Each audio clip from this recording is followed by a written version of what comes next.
చెప్పండి మీ బ్రదర్కి అసలు ఏం జరిగింది क्या हो गया फर्स्ट मेरे भाभी मेरे को कॉल करे थे कि आपके भाई नहीं उठ रहे बोल के बोले, तो मैं उनके घर पे गया था। मॉर्निंग 8 को कॉल करे थे 15 को मेरे को, तो मैं जाके देखने के बाद में हमारे भाई नहीं उठ रहे थे। मैं भी उठाया, कोशिश करा, नहीं उठे थे। तो मैं पूछा उनको, हमारे भाभी को, क्या हुआ, कुछ लड़ाई हुआ था क्या तुम दोनों के बीच? नहीं नहीं, हम दोनों का कुछ भी बहस नहीं हुआ, खाली पैसों के लिए बहस हुआ बोल के बोले। पैसे नहीं दे रहे तो हम दोनों ऐसा बहस कर लिए, तो उन्होंने डिच्चे मार लिया सर को। तो उसके बाद मैं उठाई तो मैं भी नहीं उठाई, उन्होंने भी नहीं उठे। हम लोग सो गए दोनों ऐसा रात में लड़ने के बोल के बोले। उन्होंने झूठे बातें करे उन्होंने हम लोग के साथ सब।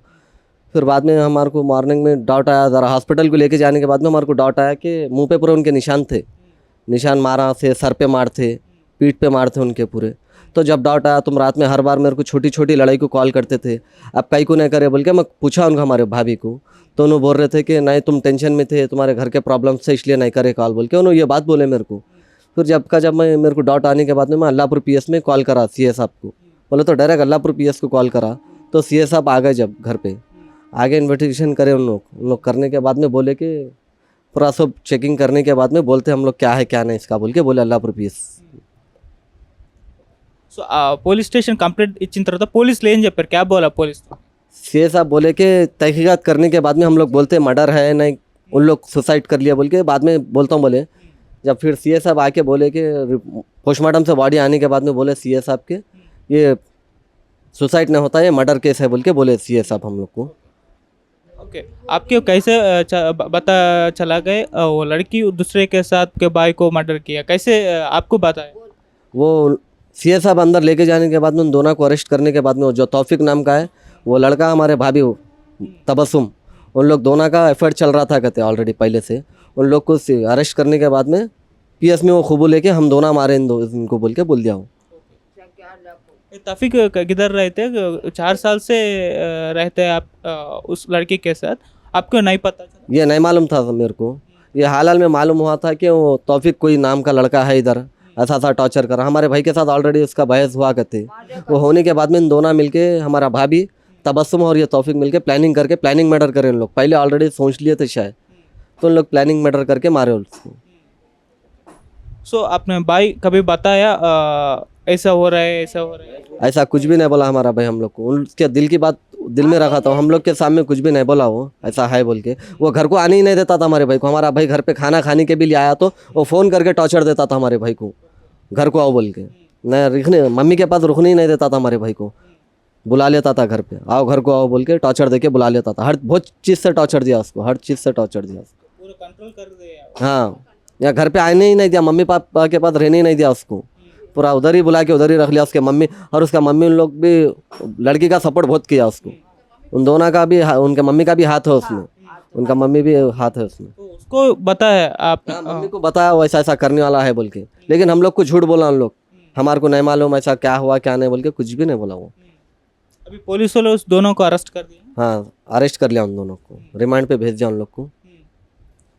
सो उस फैमिली उस लड़की का फैमिली कुछ बताया आपने ये इंसिडेंट के बाद?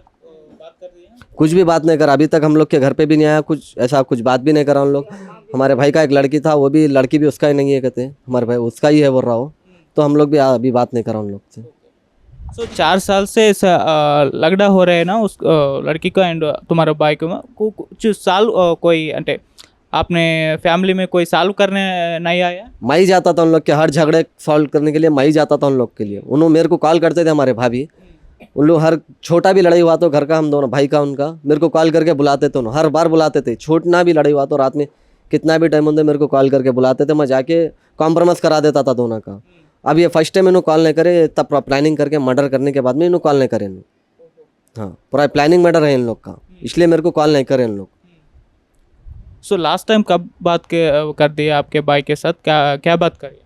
मेरे से लास्ट बात उनका 14 को बात हुआ था, ये मर्डर से एक दिन पहले नाइट में 10 o'clock को इवनिंग कॉल बात हुई थी हम दोनों का भाई का।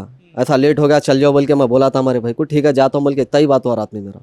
उसके बाद सुबह डायरेक्ट मॉर्निंग 8 को कॉल आया मेरे को कि ऐसा भाई नहीं उठ रहे तुम्हारे बोल के। वो लड़की कॉल करके बोल दिया हमारा भाभी तुम्हारे भैया नहीं उठ रहे, एक बार घर को आके जाओ। बोलता मैं जब जाके देखा तो हमारा भाई का डेथ हो गया था जब।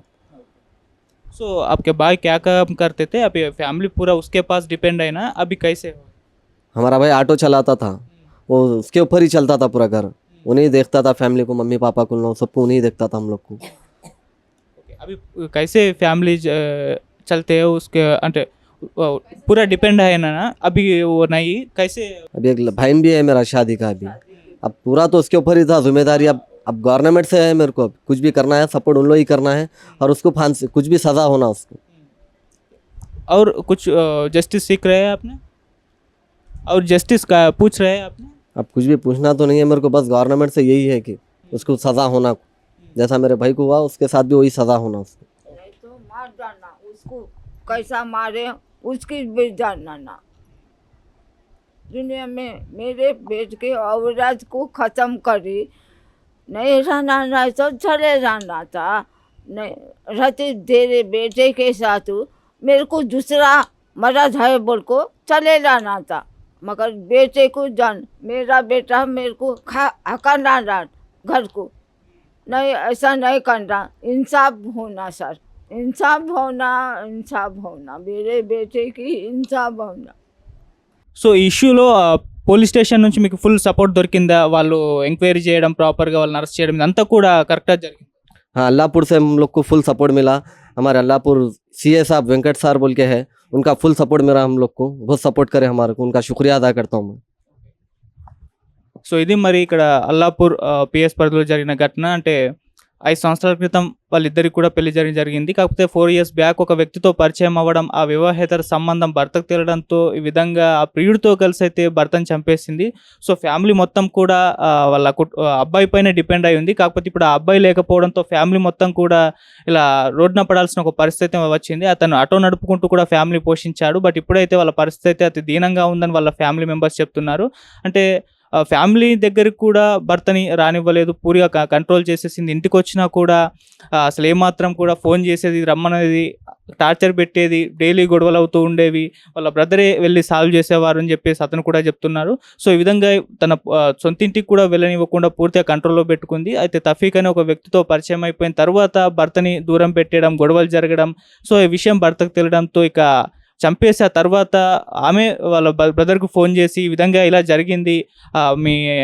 బ్రదర్ లేవట్లేదు ఒకసారి చూడండి అని చెప్పేసి చెప్పింది ఆ తర్వాత వీళ్ళు అనుమానంలో వచ్చి పోలీస్ స్టేషన్లో కంప్లైంట్ ఇస్తే పోలీసు అల్లాపూర్ పిఎస్లో ఎంక్వైరీ చేసి వాళ్ళైతే తేల్చారు ఇది మర్డరే ఈ విధంగా ఆమె భర్తే అండ్ వాళ్ళ ప్రియుడితో కలిసి చంపేశారని చెప్పేసి తేలింది సో ఇదంతా కూడా ఇప్పుడు షాకింగ్ అనిపించింది వాళ్ళ ఫ్యామిలీకి కూడా సో వాళ్ళైతే కాస్త న్యాయం కోరుకుంటున్నారు ఆమెకు శిక్ష పడాలని చెప్పేసి కోరుకుంటున్నారు సో వాళ్ళ ఫ్యామిలీ కూడా పూర్ ఫ్యామిలీ సో అక్కడ నుంచి కూడా ఏమన్నా హెల్ప్ దొరుకుతుందా అని చెప్పేసి ఆశిస్తున్నారు సో ఇటువంటి ఘటనలు ఈ మధ్య కాలంలో మనం జరగడం చూస్తూ వస్తున్నాం అంటే ప్రియుడితో కలిసి భర్తల్ని చంపుతున్న ఇష్యూలు మేఘాలయ ఇన్సిడెంట్ నుంచి కూడా వరుస పెట్టి అయితే కొన్ని జరుగుతున్నాయి సో అటువంటిదే ఇందులో ఈ ఘటనను కూడా చెప్తున్నారు సో అదే విధంగా ఇక్కడ జరిగింది సో ఇష్యూకి సంబంధించి అయితే వీళ్ళైతే న్యాయం కోరుతున్నారు మరి ఫర్దర్గా కోర్టులో ఏం జరుగుతుంది ఇవన్నీ కూడా లీగల్గా ఎటువంటివి జరుగుతాయో తెలుస్తుంది ఇప్పటికైతే వాళ్ళిద్దరిని కూడా అరెస్ట్ చేశారు వాళ్ళని రిమాండ్ కూడా పంపించేశారు ఆ తర్వాత ఏం జరుగుతుందో మనం వెయిట్ చేసి అయితే చూద్దాం థ్యాంక్ యూ సో మచ్